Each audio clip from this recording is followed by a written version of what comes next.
Hello everyone, greetings and welcome back.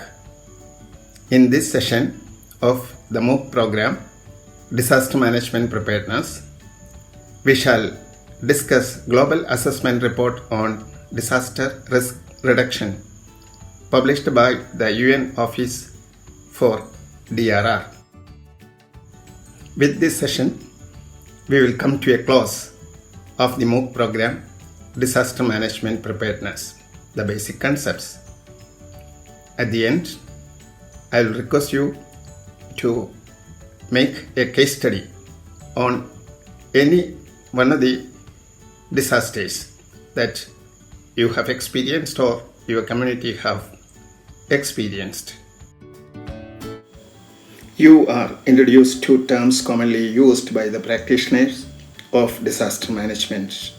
You now know that disasters are serious disruption of the functioning of a community as a consequence of huge loss of life, property, economic systems, and damage to the environment that exceeds the ability of a community to adjust by itself.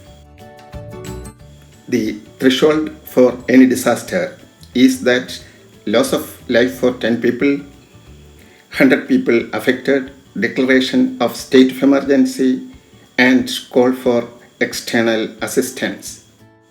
Since the year 1990, United Nations have been promoting efforts worldwide to advocate implementation of policies and measures to reduce all risk before it assumes level of sudden onset of disasters.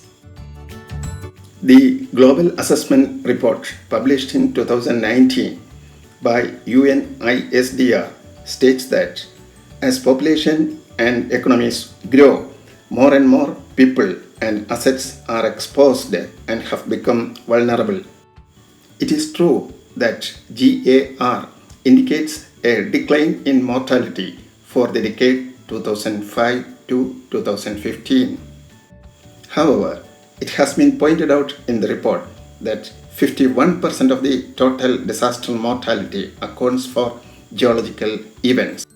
This important observation calls for implementation of better and more effective early warning system and regulations for buildings, infrastructure, and land use.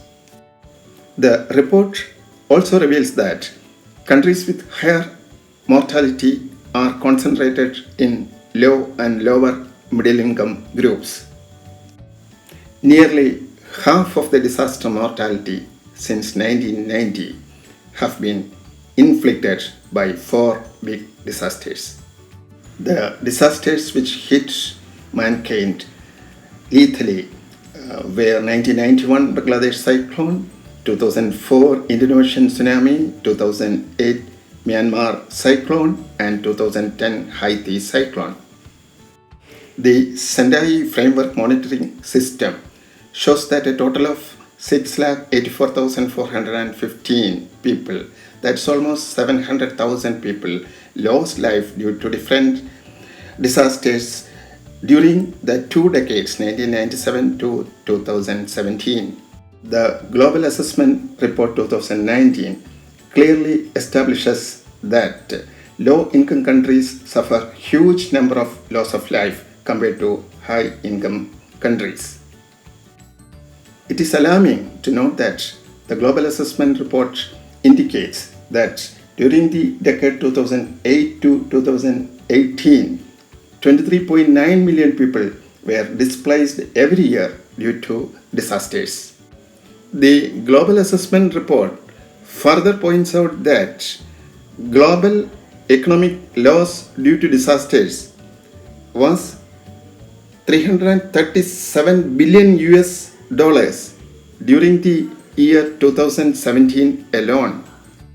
Another study, Asia Pacific Disaster Report 2017, shows that disasters throw communities into famine, diseases, and unrest. There is no doubt that disasters are negative to development. Prevention of emerging new hazards and reduction of existing risks through integrated and inclusive economic, structural, legal, educational, environmental, and social measures are urgently called for. It is possible only by increasing preparedness and strengthening resilience. Agenda for narrowing the gap, bridging the divides, and saving communities is the need of the hour. Friends, with this, we are closing the MOOC program on disaster management preparedness, the basic concepts. Here is your final assignment. Do a case study on any one of the disasters that you have or your community have experienced. Study the personal, economic, and social impact of the disaster on your community. Thank you for watching and learning. Be prepared, be safe, and be happy.